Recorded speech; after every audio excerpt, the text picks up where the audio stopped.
आज फिर परमेश्वर के वचन को बोलने का मौका मिला। मैं परमेश्वर को धन्यवाद देना चाहता हूँ।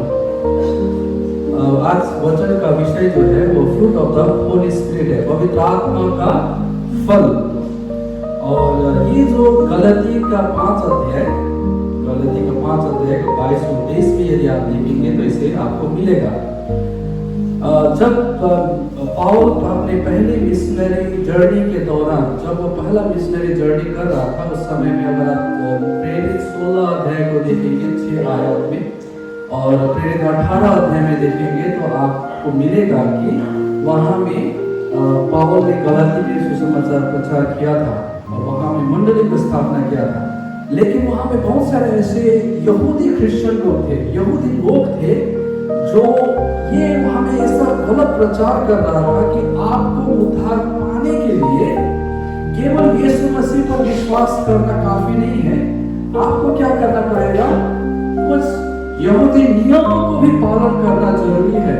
जैसे कि खतना करना, जैसे कि फसह के पर्व को मानना और विश्राम दिन का पालन करने से बहुत सारी चीजें थी जिनको वो कह रहे थे कि इनको पालन करना बहुत ही आवश्यक है। लेकिन पाउल गलाती के मंडली को ये सिखाता है कि हमारा उद्धार जो है वो परमेश्वर के अनुग्रह के द्वारा हुआ है। लेकिन इसका मतलब ये नहीं है कि हम अपनी इच्छा के अनुसार अपने जीवन को जिए। पाउल गलाती 5 अध्याय का 22 से 13-23 में वो कहता है कि हमें पवित्र आत्मा का फल हर एक विश्वासी के जीवन में होना बहुत जरूरी है। और वो फल क्या है, यहाँ भी लिखा गया है, पर आत्मा का फल प्रेम, आनंद, शांति, धीरज, कृपा, भलाई, विश्वास, नम्रता और संयम है। ऐसे ऐसे कामों के विरोध में कोई भी व्यवस्था नहीं है।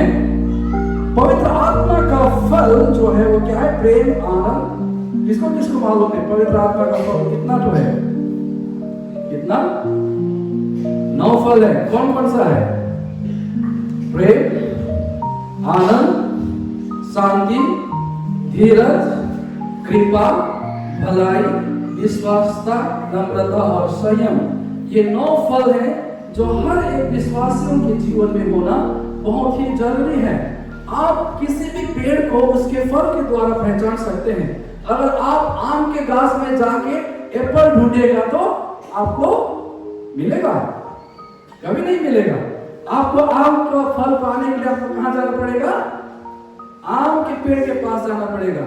यदि आपको पवित्र आत्मा का फल चाहिए तो आपके अंदर में पवित्र आत्मा का वास होना जरूरी है। क्या होना जरूरी है? पवित्र आत्मा यदि आपके अंदर में है, आपके जीवन में है, तभी वो पवित्र आत्मा का फल आपके जीवन के द्वारा वो दिखाई देगा।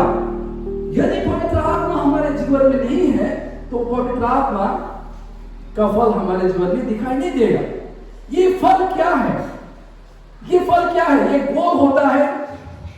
ये पवित्र आत्मा का फल गोल होता है, लंबा होता है, कटहल का जैसा, हाँ, अंगूर का जैसा छोटा होता है। कैसा होता है? एक्चुअल में ये जो पवित्र आत्मा का फल कहने का मतलब है, ये आपका कैरेक्टर है। ये क्या है? आपका कैरेक्टर है। जिस समय आप प्रभु यीशु मसीह को ग्रहण करते हैं, उस समय परमेश्वर के साथ जब इनकाउंटर होता है तो आपका जीवन क्या होता है? बदल जाता है। आपका जीवन का बदलना क्या है? जरूरी है ना? मान लीजिए कोई आदमी तो जोरदार ट्रक के साथ टक्कर हो गया, क्या भयानक से उसका टक्कर हो गया, तो उसका लाइफ में क्या होगा? उसका शरीर में कुछ ना कुछ इंपैक्ट तो होगा ना। हो सकता है पैर टूट सकता है, हो सकता है हाथ टूट सकता है, हो सकता है उसका सर भी टूट सकता है। वैसे ही जब हम पवित्र आत्मा से, जब हम प्रभु यीशु मसीह को ग्रहण करते हैं तो पवित्र आत्मा हमारे अंदर आता है और वो पवित्र आत्मा उन फलों को हमारे जीवन के द्वारा बाहर दिखाता है। ये चेंजेस देखना बहुत जरूरी है हर विश्वासी के जीवन में। लेकिन दुख का बात ये है कि ये जो चेंजेस है हम नहीं देख पाते हैं। ये पवित्र आत्मा जो है ये सबूत है कि प्रभु यीशु मसीह से आप जुड़े हुए हैं। यूहन्ना 15:5 कहता है, मैं दाख लता हूं, तुम डालियां हो। जो मुझ में बना रहता है और मैं उसमें, वो बहुत फल फलता है,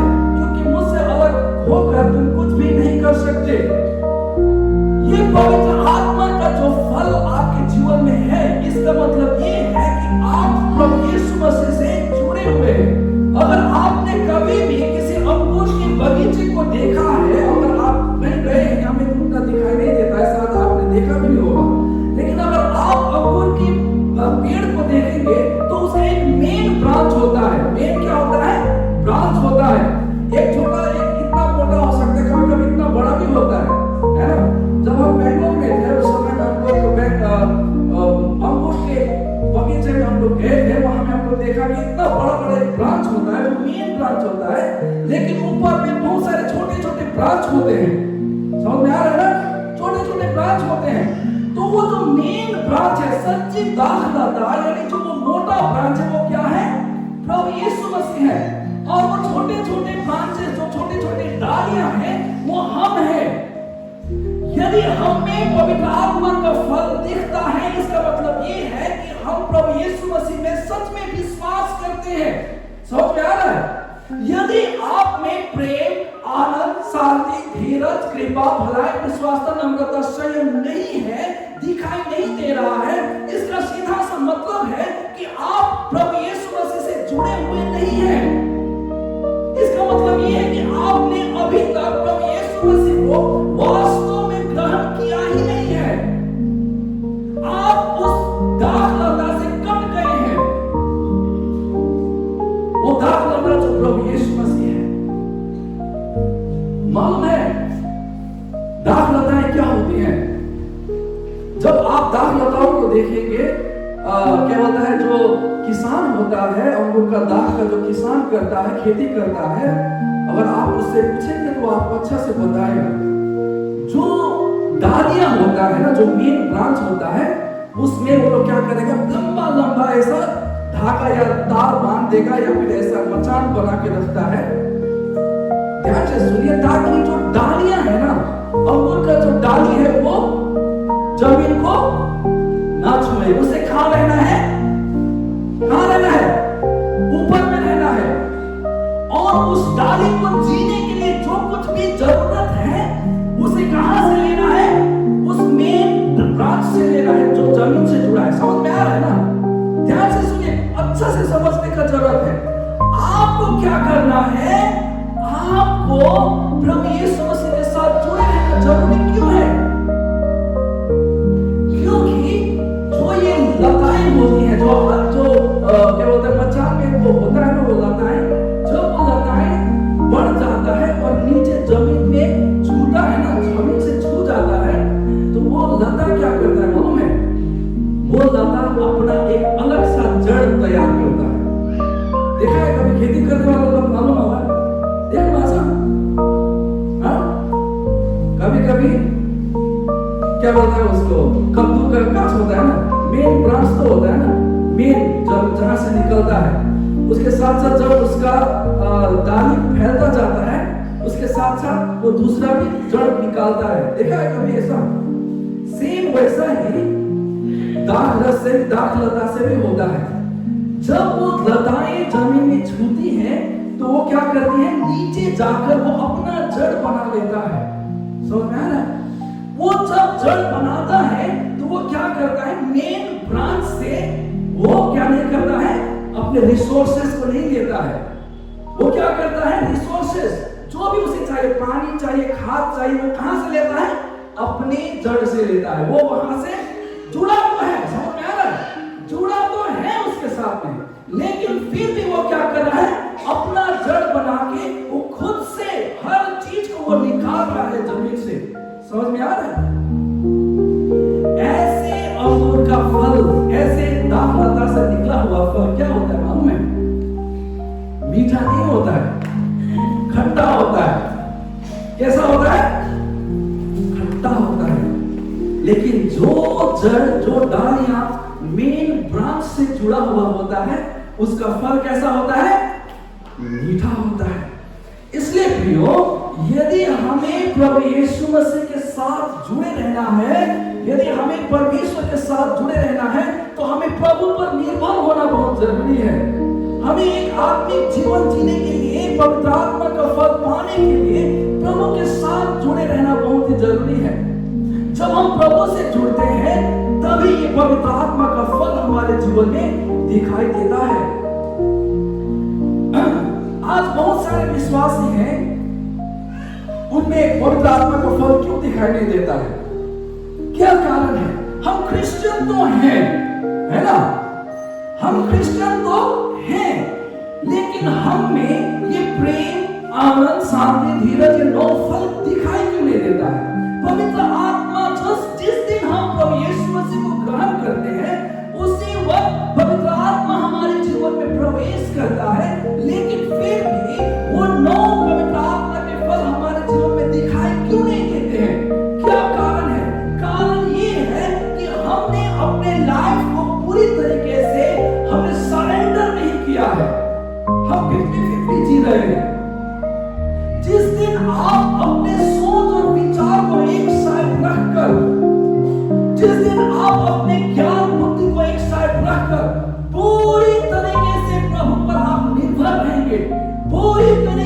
प्रभु से आप जुड़े रहेंगे, उस समय आपके जीवन में पवित्र आत्मा का फल दिखाई देगा।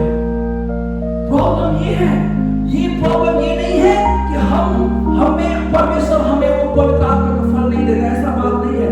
प्रॉब्लम ये है कि हमने सरेंडर नहीं किया है। अब ये सरेंडर करने का मतलब क्या है? What does it mean to surrender? Submit ourselves to God. इसका मतलब क्या है? ध्यान से सुनिए, याद रखिए, पवित्र आत्मा आपसे हमेशा बातें करता है। Do you know that? क्या आप जानते हैं पवित्र आत्मा हमेशा आपसे बात करता है, आपको पवित्र आत्मा सिखाता है, क्योंकि यूहन्ना 14 अध्याय में प्रभु यीशु मसीह ने कहा वो पवित्र आत्मा आएगा और वो तुम्हें वो सारी बातें सिखाएगा जो मैंने तुम्हें सिखाया है। आमीन, आमीन। और उड़ीसा के लोग आमीन बहुत जोर से बोलता है। आमीन बोलने से आप जितना बोले उससे बहुत ज्यादा वो लोग बोलता है।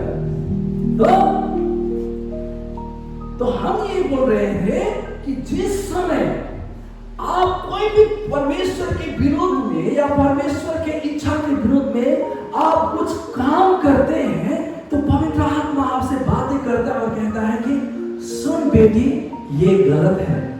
कभी ऐसा एहसास हुआ है? प्रेज़ द लॉर्ड, हुआ है। वो कौन है? पवित्र आत्मा है। वो पवित्र आत्मा है जो आपसे बातें करता है। जब आप किसी से बहुत गुस्सा हो जाते हैं, बात करने का मन नहीं होता है, लेकिन धीमे से आवाज आता है, बेटा बेटी माफ कर दे, छोड़ दे, भूल जा। ये कौन है? ये कौन है? ये पवित्र आत्मा है जो आपसे बातें करता है। जब हम गलत रास्ते पर चलते हैं, पवित्र आत्मा कहता है बेटा मुड़ के आ जा। पवित्र आत्मा बात है, लेकिन हम लोग क्या करते हैं? पवित्र आत्मा हमसे बातें कर रहा है, पवित्र आत्मा वो 9 फलों को हमारे जीवन में देना चाहता है, लेकिन हम सुन के भी क्या कर देते हैं? हम सुना कर देते हैं। बातें तो कर रहा है, परमेश्वर हमें बता तो रहा है, लेकिन हम कहते हैं मेरा गलती नहीं है ना, उसका वजह से ऐसा हुआ है, हम तो बहुत अच्छा आदमी है, हमने क्या करते, वो गलत है। लेकिन पवित्र आत्मा आपसे बार-बार कहता है नहीं बेटा, नहीं बेटी, ऐसा नहीं है। लेकिन जब हम खुद को पवित्र आत्मा के हाथों में समर्पित करते हैं, जब हम ये कहते हैं कि प्रभु तूने जो कहा वो सत्य है, तू जो सिखा रहा है वो सत्य है, प्रभु तेरा वचन सत्य है, तेरा मुझसे बातें करना सत्य है, प्रभु मुझे माफ कर, प्रभु मैं ये रास्ते को छोड़ता हूँ, प्रभु मैं अपने गुस्सों को छोड़ता हूँ, प्रभु मैं अपने घृणा को छोड़ता हूँ, प्रभु मैं मेरे बुराई को छोड़ता हूँ, प्रभु मैं अपने हृदय को तेरे हाथ में समर्पण करता हूँ। जब हम ऐसा करते हैं, पवित्र आत्मा के बातों को सुनते हैं, स्लोली वो 9 फल हमारे जीवन में आने शुरू होता है। आज क्यों विश्वासी के जीवन में वो 9 फल दिखाई नहीं देता है? मालूम है, लोग बाइबल को नहीं पढ़ते हैं, ये बात सब जानते हैं, लेकिन लोग आपको पढ़ते हैं, आपको पढ़ते हैं। You are the living word of God. जब हम पवित्र आत्मा के अनुसार जीते हैं, जब हमारे जीवन में को हम परमेश्वर के हाथों में सौंपते हैं, तो परमेश्वर एक अद्भुत काम करता है, आपके जीवन को बदलता है। प्रभु को ग्रहण करने के बाद में भी आपके बातचीत में अंतर नहीं आया है, प्रभु को ग्रहण करने के बाद में भी आपके सोच और विचार और शब्दों में परिवर्तन नहीं आया है। जैसा आप बपतिस्मा लेने के पहले था, वैसा ही बपतिस्मा लेने के बाद में भी है। तो इसका मतलब ये है कि आपने अपने जीवन को सरेंडर नहीं किया है। अपने सोच और विचार को त्याग दीजिए, परमेश्वर के सोच और विचार को ग्रहण कीजिए, तो परमेश्वर जरूर वो फलों को हमारे जीवन में लेकर आएगा। याद रखिए, हमारा शरीर और हमारा आत्मा हमेशा एक दूसरे के विरुद्ध में लड़ाई करते रहता है। गलाती 5:17 कहता है, सेम चैप्टर वर्स 17 में कहता है, क्योंकि शरीर आत्मा के विरोध में और आत्मा शरीर के विरोध में लालसा करता है और ये एक दूसरे के विरोधी हैं। पवित्र आत्मा हमेशा हमारे शरीर के अभिलाषाओं में लड़ता है। परमेश्वर का आत्मा जो है हमेशा हमारे, मालूम है लड़ाई किसके हृदय में होता है? कौन लड़ता कौन है? बोलिए तो कौन लड़ता है? लड़ता कौन है? जो जिंदा है। लड़ता कौन है? जो मरा हुआ आदमी कभी लड़ता है? नहीं लड़ता है ना। यदि आपके दिल में, ऐसा नहीं है कि हम लोग पवित्र आत्मा का फल, हमको पवित्र आत्मा मिल गया और ये सारा 9 फल हमारे जीवन में दिखाई देगा। कभी कभी दिखाई नहीं भी दे सकता है, लेकिन हमें लड़ाई करना है। किसके विरोध में? अपने शरीर के विरोध में। अपने शरीर के विरोध में हमें लड़ाई करना है। याद रखिए, आत्मा और शरीर हमेशा लड़ाई करते रहता है। यदि आपके जीवन में लड़ाई, यदि आपके जीवन में लड़ाई है तो इसका मतलब ये है कि आप अभी भी आत्मिक रूप से जिंदा। सुन रहे हो? यदि आपके दिल में अभी भी लड़ाई चल रहा है तो आत्मिक रूप से आप जिंदा हैं। बहुत सारे जिंदगी में, बहुत सारे आदमियों के जीवन में वो लड़ाई है नहीं। क्रिश्चियन का जीवन में वो लड़ाई है नहीं। सुबह से लेकर शाम तक वो उस लड़ाई को महसूस ही नहीं करते हैं। वो महसूस ही नहीं करते। वो चाहे कुछ भी कर ले, कुछ भी जहां भी जाए, कुछ भी खाए, कुछ भी पिए, कुछ भी कर ले, उनके मन में वो लड़ाई होता ही नहीं है। उनको एहसास होता ही नहीं है। They are spiritually dead. वो आत्मिक रूप से मर गए हैं। वो फल जो पवित्र आत्मा हमें देना चाहता है, उनको वो क्या है? वो हो गया है। वो लोग आत्मिक रूप से मर गया है। यदि आपके जीवन में लड़ाई है, यदि आपका आत्मा कहता है कि ये गलत है, तो आप अभी भी आत्मिक रूप से जिंदा हैं। इसीलिए परमेश्वर का वचन कहता है कि आत्मा और शरीर के विरुद्ध में हमेशा लड़ाई होते ही रहता है। और इस लड़ाई को कभी भी नजरअंदाज मत कीजिए। इस लड़ाई को कभी भी नजरअंदाज मत कीजिए। इस लड़ाई को आपको लड़ना पड़ेगा। इसको लड़ाई को लड़ना ही पड़ेगा। ये मत सोचिए कि हम तो कितना टेंशन में रहता है, ऐसा बात नहीं है। इसका ये मतलब ये है कि परमेश्वर आपको बदलना चाहता है। हाँ,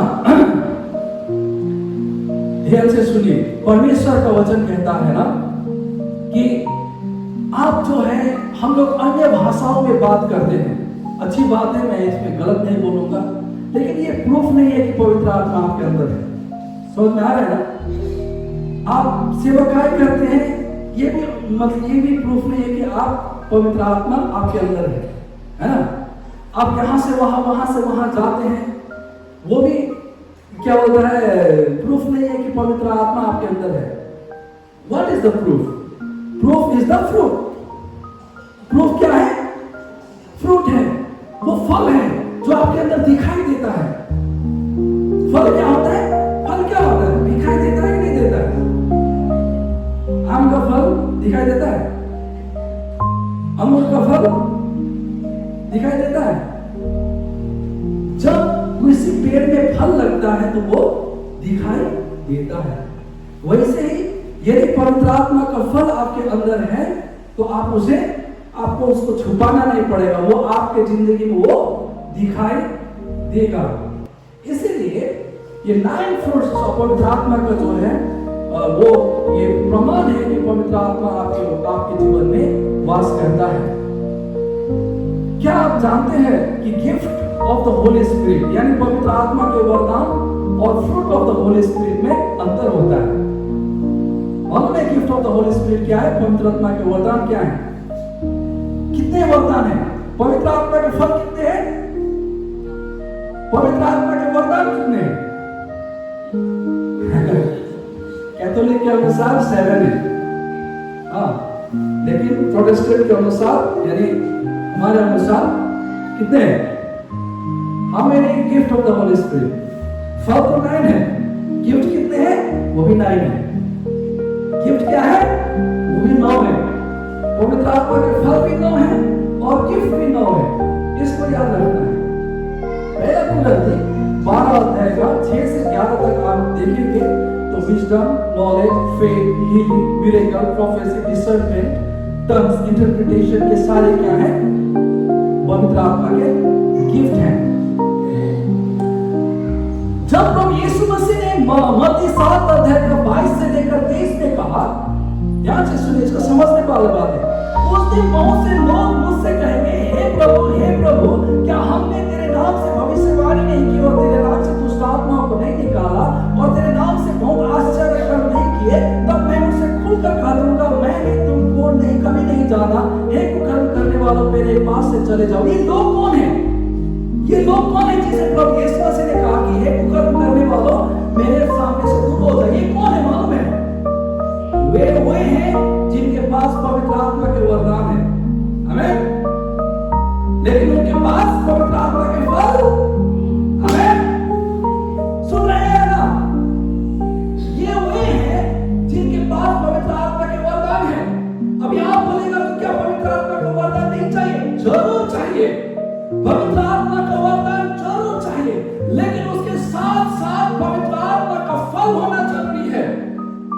पवित्र आत्मा का वरदान होना और पवित्र आत्मा का फल न होना कैसा है मालूम है? एक ऐसा गाड़ी जिसमें सब है, कांच है, गियर है, सब है, लेकिन ब्रेक नहीं है। सब है? नहीं समझा? बुझे ना? वो पवित्र आत्मा का वरदान तो है, लेकिन पवित्र आत्मा का फल नहीं होना उस गाड़ी के समान है जिसके पास बहुत पावर है, स्पोर्ट्स कार, बहुत पावर है, गियर है, एक्सीलरेटर है, सब कुछ है, लेकिन ब्रेक कहीं भी जाके आपको एक्सीडेंट हो सकता है। इसीलिए पवित्र आत्मा के वरदानों के साथ पवित्र आत्मा का फल होना बहुत जरूरी है। ये पवित्र आत्मा का फल आपको क्या करता है? डायरेक्शन देता है, आपके वरदानों को डायरेक्शन देता है, आपके वरदानों को सही प्रकार से करने में मदद करता है। याद रखिए एक बातों को, ये वरदान मिट जाते हैं, ये वरदान मिट जाते हैं। आप सोचेगा कैसे? वचन इस बात को प्रमाणित करता है। पहला कुरिन्थियों 13 अध्याय 8 से 9 में पौल ने कहा, प्रेम कभी नहीं टलता। भविष्यवाणी हो तो समाप्त हो जाती है। भविष्यवाणी क्या है? वरदान है। भविष्यवाणी क्या है? वरदान है। और भाषाएं हो तो वो जाती रहेगी, है ना? ये सारी चीजें जो वरदान परमेश्वर ने दिया है, अगर आप अच्छा से स्टडी करेंगे, फर्स्ट कोरिन्थियन चैप्टर 13 का आपको मालूम होगा, ये भविष्यवाणी है, मिरेकल्स है, वो भाषाएं हैं, ये सारी चीजें खत्म हो जाएगी। लेकिन वर्ष 13 का 8 में पहला शुरुआत में कहता है, प्रेम कभी नहीं टलता है। प्रेम कभी, और प्रेम क्या है? पवित्र आत्मा का पहला फल है। यानी पवित्र आत्मा का फल जो है वो कभी नहीं टलेगा, लेकिन जो पवित्र आत्मा के वरदान में खत्म हो सकते हैं। मत्ती 7 अध्याय में जिन लोगों को यीशु ने कहा कि मेरे सामने से दूर हो जाओ, वे 9 लोग थे जिनके पास वरदान तो था, लेकिन पवित्र आत्मा का फल नहीं था। इसलिए प्रियो, यहाँ पर पौल हमें सिखाता है कि तुम्हें क्या चीज होना है हमारे अंदर? पवित्र आत्मा का फल होना जरूरी है। ये फल होना बहुत ही जरूरी है। याद रखिए, पवित्र आत्मा का फल सबसे पहला क्या है? सबसे पहला फल क्या है? प्रेम। प्रेम। बिना प्रेम के हम परमेश्वर को नहीं जान सकते। पहला यूहन्ना में कहता है, गॉड इज लव। प्रेम करना, प्रेम करना बहुत जरूरी है। पवित्र आत्मा का पहला फल है।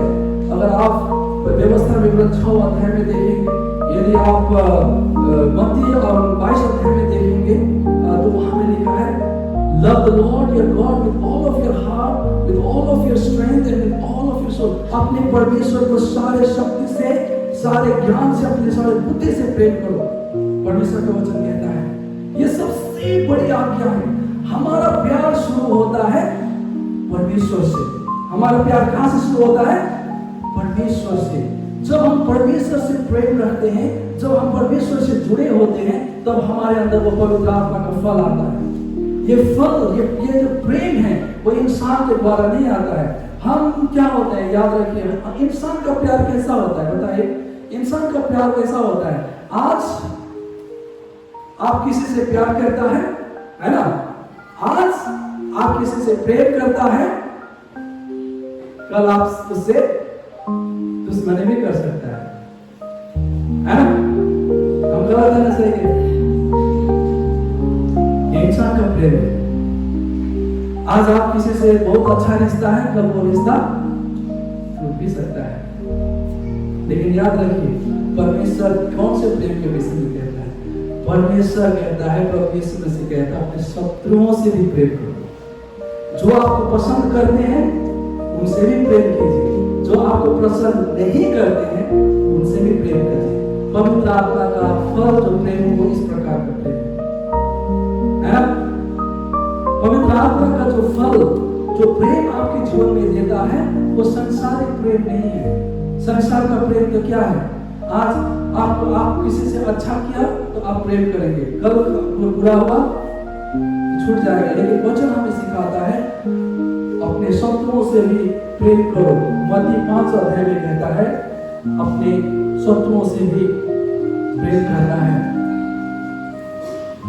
प्यार ही है जो हमें एक दूसरे से बांध कर रखता है ना? प्यार ही है जो हमें एक दूसरे को सहने की शक्ति देता है। प्यार वो ग्लू की तरह होता है ना, जो दो चीज को एक साथ जोड़ देता है। जैसे ये घर बनाने के लिए दो ईंट को जोड़ने के लिए सीमेंट का इस्तेमाल किया है कि नहीं? तो वैसे ही दो लोगों को जोड़ने का काम प्रेम करता है। मंडली को जोड़ने का काम क्या करता है? प्रेम करता है। और वो प्रेम क्या है? वो प्रेम क्या है? निस्वार्थ प्रेम है। निस्वार्थ प्रेम। चाहे आप उससे घृणा करो, चाहे आप मुझसे पसंद करो या ना करो, यदि आप मुझसे हमको देखना भी पसंद नहीं करते, फिर भी मैं तुझसे प्रेम करूं। फिर भी जब तुझे मेरी जरूरत होगी मैं वहां पे जाऊंगा, उसे प्रेम करूंगा। ये आसान नहीं है। आसान है क्या? हाँ, आसान नहीं है। लेकिन जिस दिन आप ऐसा करना सीख जाओगे, उसी दिन पवित्र आत्मा आपके जीवन में काम करने शुरू करेगा। Praise the Lord. Pray. उसके बाद क्या है? दूसरा क्या है? पवित्र आत्मा का दूसरा फल क्या है? आनंद। ये आनंद है। खुशी और आनंद में अंतर होता है। खुशी और आनंद में क्या होता है? अंतर होता है। खुशी क्या है बताइए तो? आज आपने एक नया गाड़ी लिया, आप क्या है? खुशी है ना दुखी है? एक साल के बाद वो रहेगा वैसे ही खुश रहेगा। जिस दिन आप नया गाड़ी खरीद लेंगे आप पूछेगा अच्छा बात है, पहुंचना चाहिए। हफ्ता में 2 बार कार वॉश में ले जाएगा। एक साल के बाद में महीना में एक बार भी मुश्किल से जा सकते है ना? 2 साल के बाद में चलने दो, 3 साल के बाद में और कम होते जाएगा। वो खुशी क्या होता है? लेकिन आनंद क्या है मालूम है?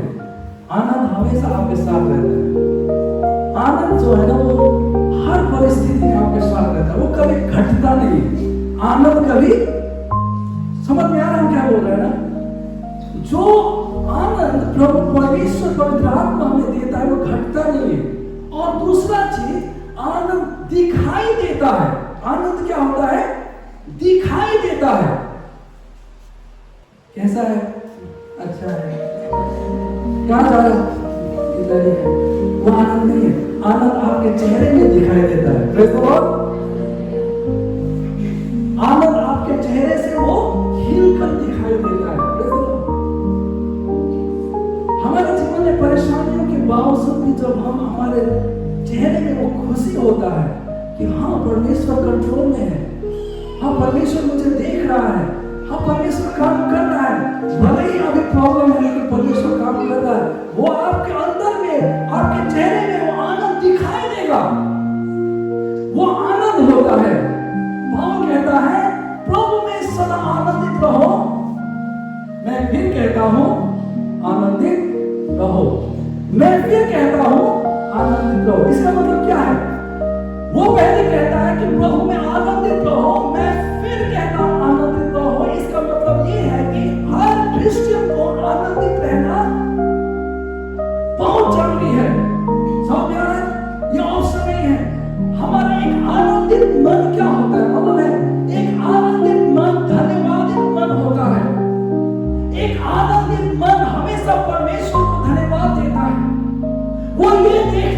परमेश्वर कंट्रोल में है, एक आनंदित मन परमेश्वर के आशीषों को अपने जीवन में देखता है कि क्या क्या आशीष परमेश्वर ने मेरे जीवन में दिया है। इसीलिए पौल कहता है विश्वासियों को, मैं फिर कहता हूँ आनंदित रहो, क्योंकि आनंदित रहना बहुत ही इंपॉर्टेंट है।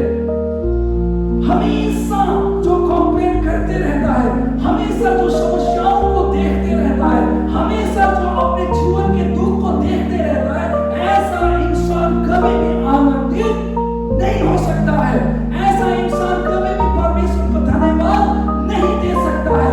ऐसा इंसान के चेहरे में कभी भी खुशियां दिखाई नहीं दे सकता है। इसीलिए पौल ने कहा कि तुम परमेश्वर में आनंदित रहो, मैं फिर कहता हूं आनंदित रहो।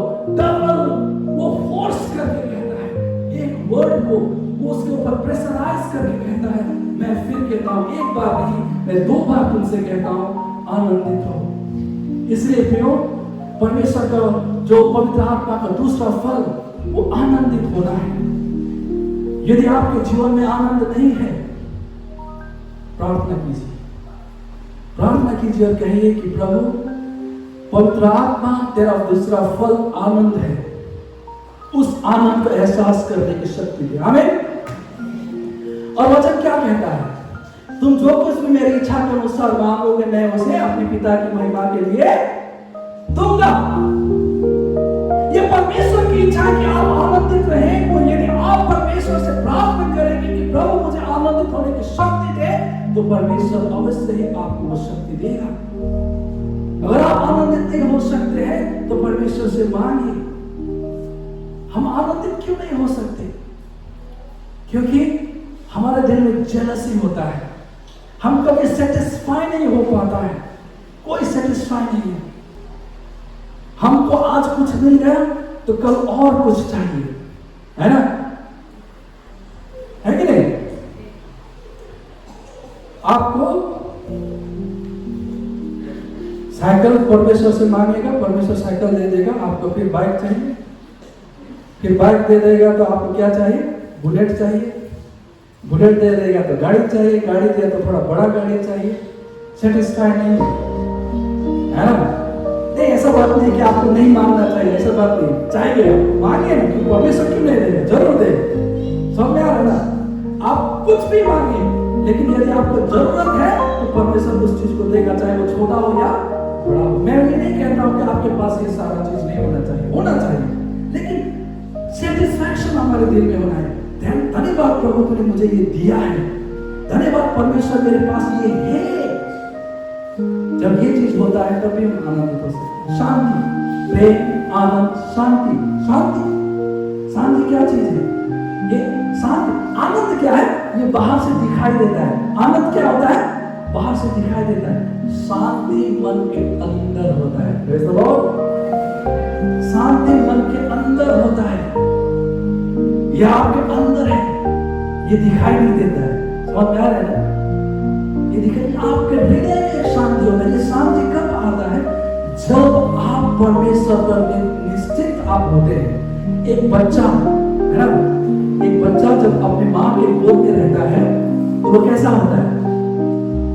शांत होता है ना? शांत होता है। इस बात को हम लोग उधर से आ रहे थे, कलकत्ता से करता आ रहा था।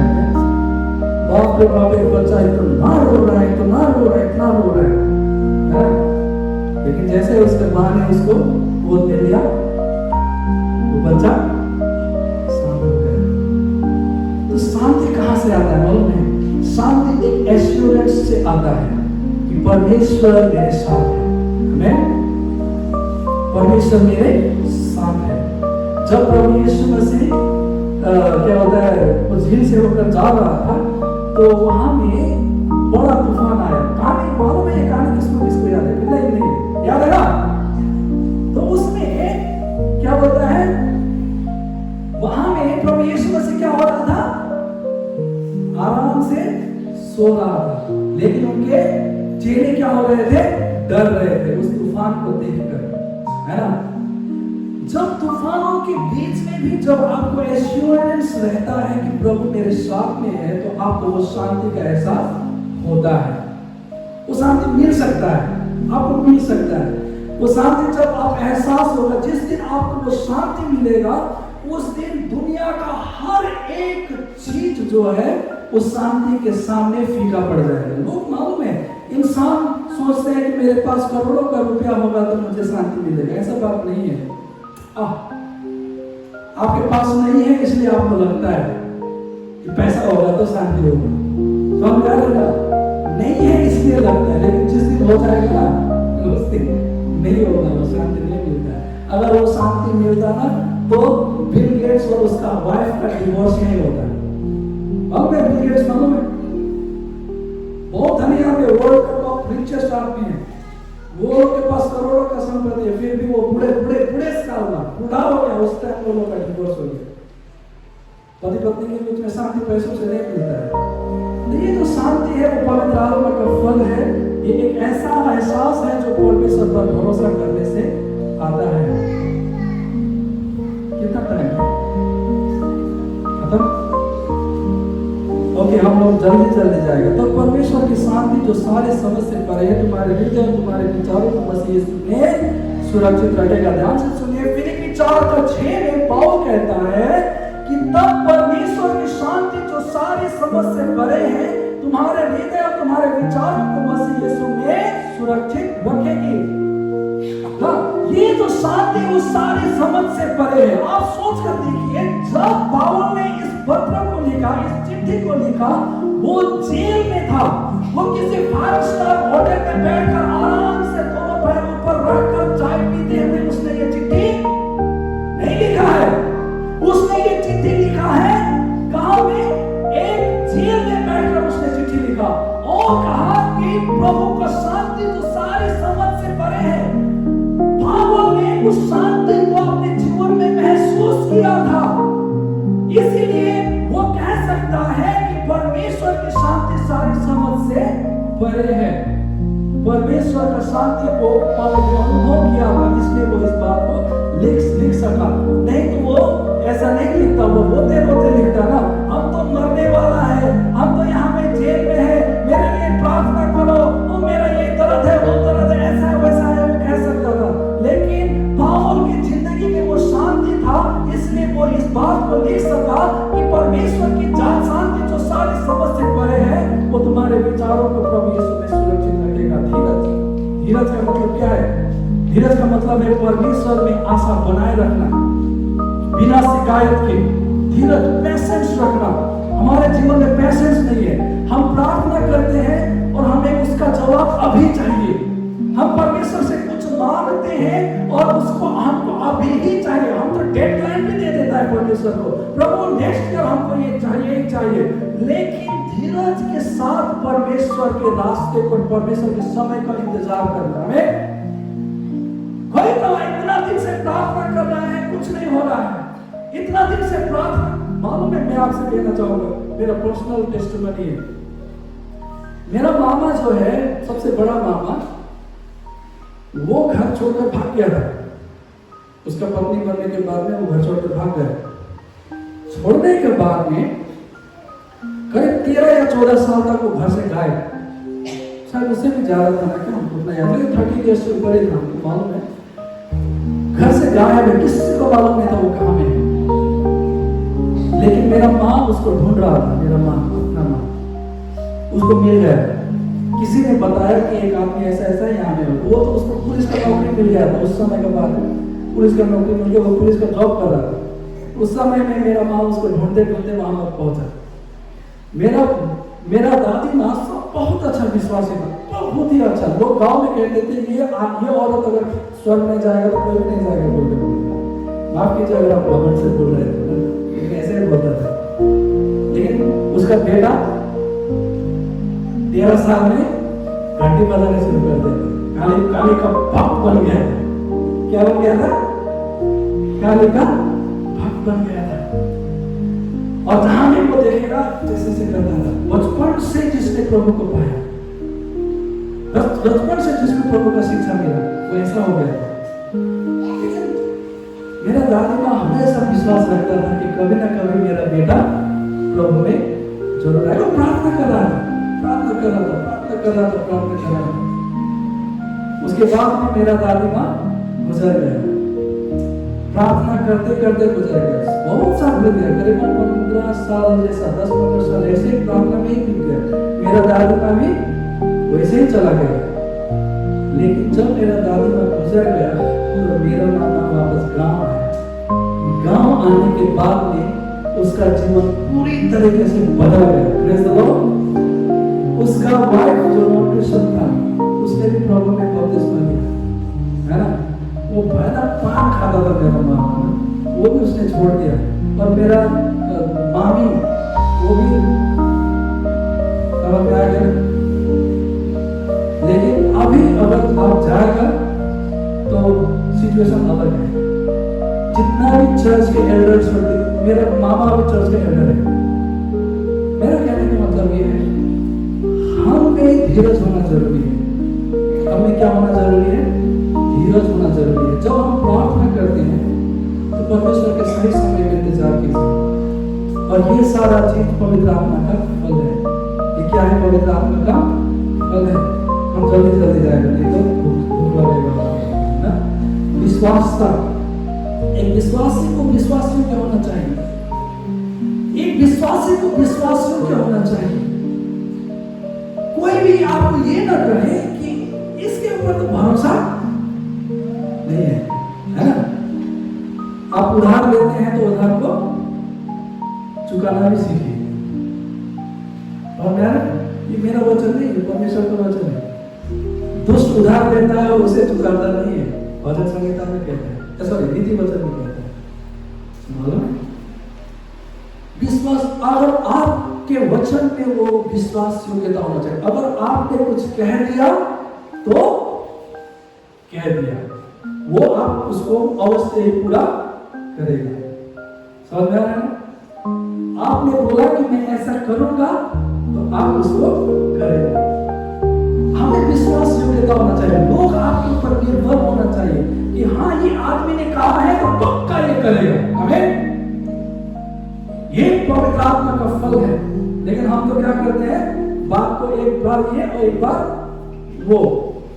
विश्वास योग्यता, हाँ, ईमानदार रहिए, चाहे वो छोटा हो चाहे बड़ा काम हो भी।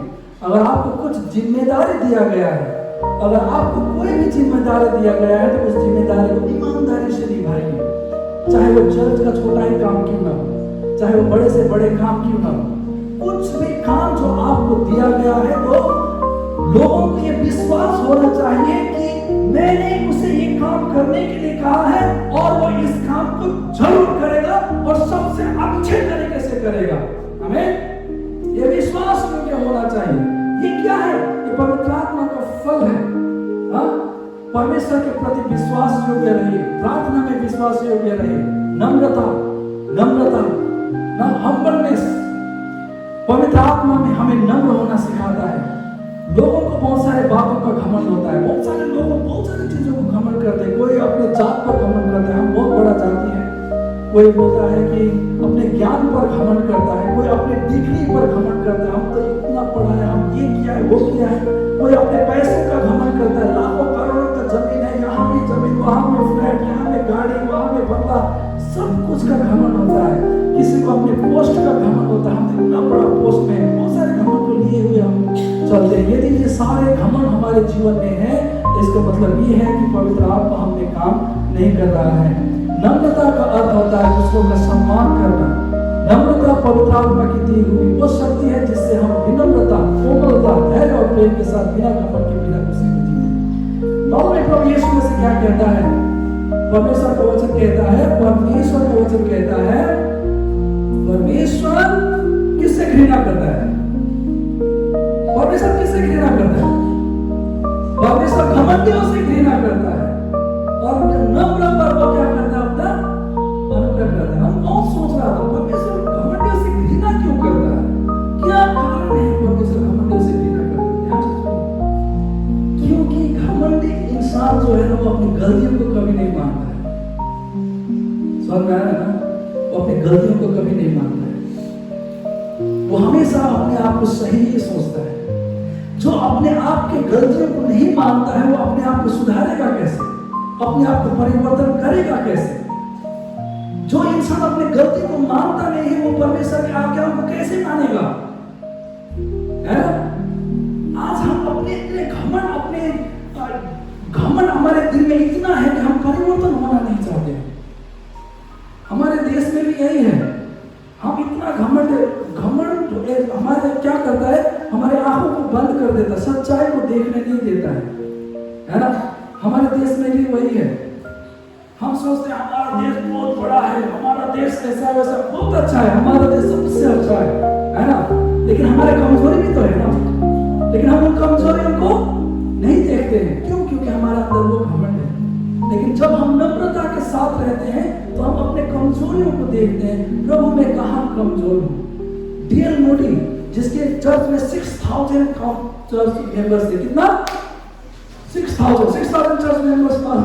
सोचिए हमारा चर्च में कितना है ना, 700 800 1000 पकड़ लीजिए, चर्च में पकड़ लीजिए 6000 कितना हो। लेकिन D.L. Modi, one of the greatest preacher, परमेश्वर के दास, 2 और आके उसको हमेशा कहता था, पास्टर साहब हम आपके लिए प्रार्थना कर रहे हैं कि आप नम्र बन जाए, पवित्र आत्मा आपको छू ले। क्या बोल रहा था? पवित्र आत्मा आपको छू ले। और दिल में सोचता था, अरे मेरा चर्च में 6000 आदमी और ये 2 और आके कहता है कि पवित्र आत्मा आपको छू ले। और हर बार वो लोग वही कहते थे। वो दिल के पास जाकर कहते थे कि हम प्रार्थना करते हैं कि पवित्र आत्मा को छू ले। तो हर बार वो कहता था, अगर आप दूसरों के लिए प्रार्थना कीजिए। लेकिन एक दिन उसके दिल में आया, क्यों ये लोग ऐसा कहता है? उस दिन उसने अपने घुटनों में जाके परमेश्वर से प्रार्थना किया और कहा कि प्रभु मुझे सिखा कहाँ में मुझे नम्र होना है। प्रभु मुझे सिखा कहाँ तो मुझे छूना चाहिए।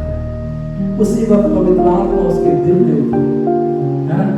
उसी वक्त उसने ये एहसास किया कि मेरा घमंड मेरा मंडली है। क्या है? मेरा 6000 कॉन्ट्रीब्यूशन मेरा घमंड है। घमंड जो होता है ऐसे होता है। तो लेकिन परमेश्वर हमें नम्र होना सिखाता है। नम्रता का मतलब होता है अपनी गलतियों को स्वीकार करना। नम्र का मतलब ये नहीं होता कि जो आप हमेशा ऐसा है, बहुत अच्छा है, कैसे ऐसा ही है, ये नम्र नहीं होता। नम्र आदमी वो भी हो सकता है, ये आदमी भी नम्र हो सकता है, मालूम है? इधर बैठो, आओ जाओ, चर्च में बहुत आदमी ऐसा होता है, ये आदमी भी नम्र हो सकता है। क्योंकि नम्रता क्या है? शब्दों में, नम्रता शब्दों में तो होता है, ऐसा बातें होता है, लेकिन नम्रता क्या है? अपनी गलतियों को एक्सेप्ट करना ही नम्रता है।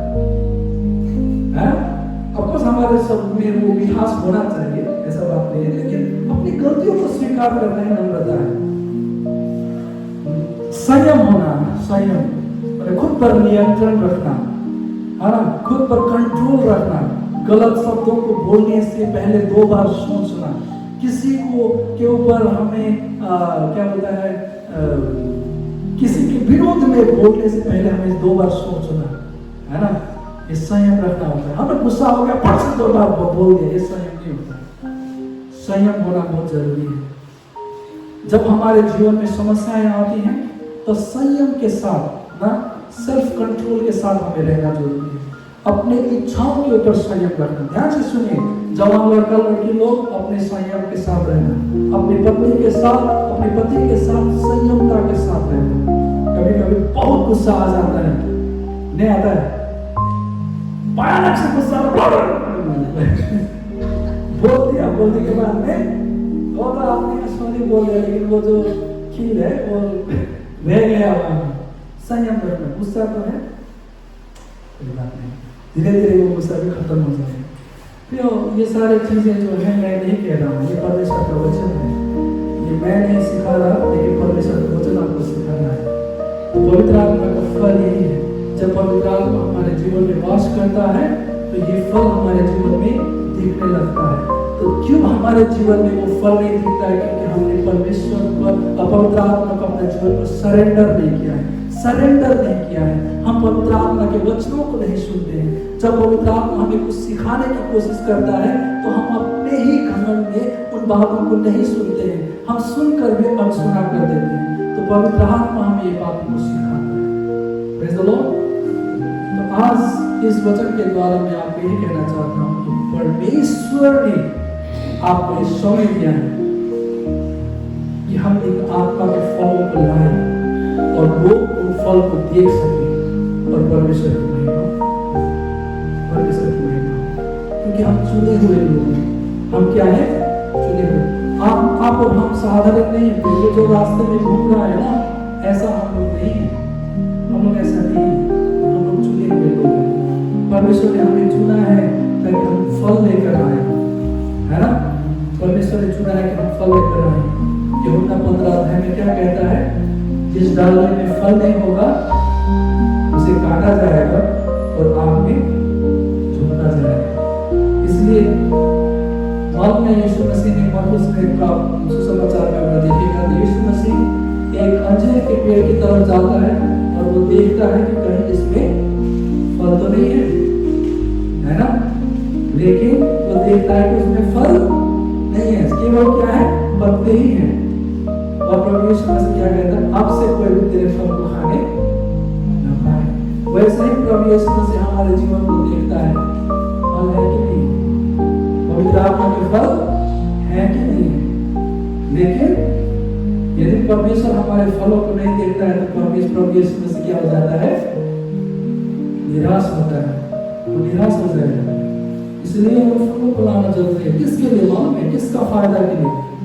आपके जिंदगी के लिए, मेरे जिंदगी के लिए, मेरे परिवार के लिए, मेरे व्यक्तिगत लाइफ, पर्सनल लाइफ के लिए, मेरा बेटा, मेरा बेटी, मेरे परिवार, मेरे पत्नी, मेरा पति के लिए, मेरे आत्मिक जीवन, मेरे स्वर्ग राज्य के लिए ये सारा फल हमारे जीवन में होना जरूरी है।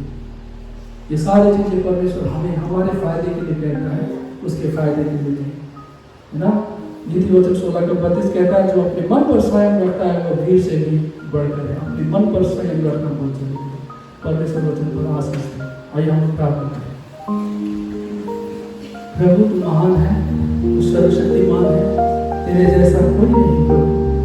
हम तो इंसान है प्रभु, लेकिन तूने हमें बहुत ही अमूल्य बनाया है प्रभु। तेरा वचन कहता है कि हमें प्रेम, आनंद, शांति, धीरज, कृपा, भलाई, विश्वास, नम्रता और संयम हमेशा बनी रहे प्रभु।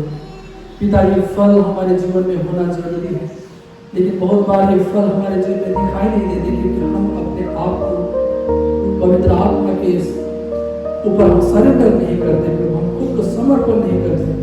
हम प्रार्थना करते हैं ताकि हम तेरे आवाज को सुने, पवित्र आत्मा की आवाज को सुने प्रभु। उस आवाज को सुनकर प्रभु उसके हिसाब से चले, अपने हिसाब से नहीं।